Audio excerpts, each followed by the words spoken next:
సరే, గ్యాస్ నొప్పికి గుండె నొప్పికి తేడా ఏమిటో ఇప్పుడు క్లుప్తంగా చూసేద్దాం. చూడండి, ఛాతీలో నొప్పి అనగానే అయ్యో ఇది గ్యాసా లేక గుండెపోటా అని భయపడిపోతాం కదా. నిజమే మరి. ఈ రెండిటి మధ్య తేడాలు తెలుసుకోవటం మన ఆరోగ్యానికి చాలా అంటే చాలా ముఖ్యం. సరే, మొదటగా నొప్పి ఎక్కడ వస్తోంది అది గమనించాలి. గ్యాస్ నొప్పి అనుకోండి, అది సాధారణంగా కడుపు పైభాగంలో లేదా ఛాతీలో వస్తుంది. కాని అది ఒకే చోట ఉండదు, అటూ ఇటూ కదులుతూ ఉంటుంది, కొన్నిసార్లు వెన్నులోకి కూడా లాగొచ్చు. మరి గుండె నొప్పి సంగతేంటి?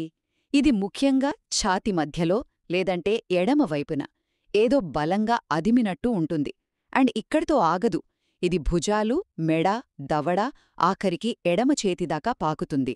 ఇక రెండవ విషయం, నొప్పి ఎలా ఉంది అంటే దాని తీరు, ఎలా తగ్గుతుంది అనేది. ఇప్పుడు గ్యాస్ నొప్పి వచ్చి పోతూ ఉంటుంది. భోజనం తర్వాతో అజీర్ణం వల్లో రావచ్చు. తేన్పులు వస్తేనో గ్యాస్ పోతేనో హమ్మయ్య అనిపిస్తుంది కదా. కాని గుండె నొప్పి అలా కాదు. అది చాలా తీవ్రంగా, కంటిన్యూస్గా ఉంటుంది. కొంచెం నడిచినా, ఏదైనా శ్రమ చేసినా ఎక్కువైపోతుంది. కాస్త రెస్ట్ తీసుకుంటేనో మందులేసుకుంటేనో తగ్గుతుంది. ఇక చివరగా, మరి ఈ నొప్పితో పాటు ఇంకేమైనా లక్షణాలు కనిపిస్తున్నాయా?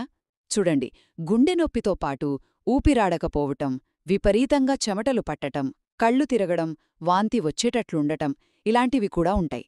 అదే గ్యాస్ నొప్పిలో అయితే సాధారణంగా ఇంత సీరియస్ లక్షణాలు మనం చూడం. అందుకే ఛాతీలో నొప్పి అనిపిస్తే ఏమాత్రం డౌటున్నా అస్సలు నిర్లక్ష్యం చెయ్యొద్దు, వెంటనే డాక్టర్ని కలవండి. ఓకే.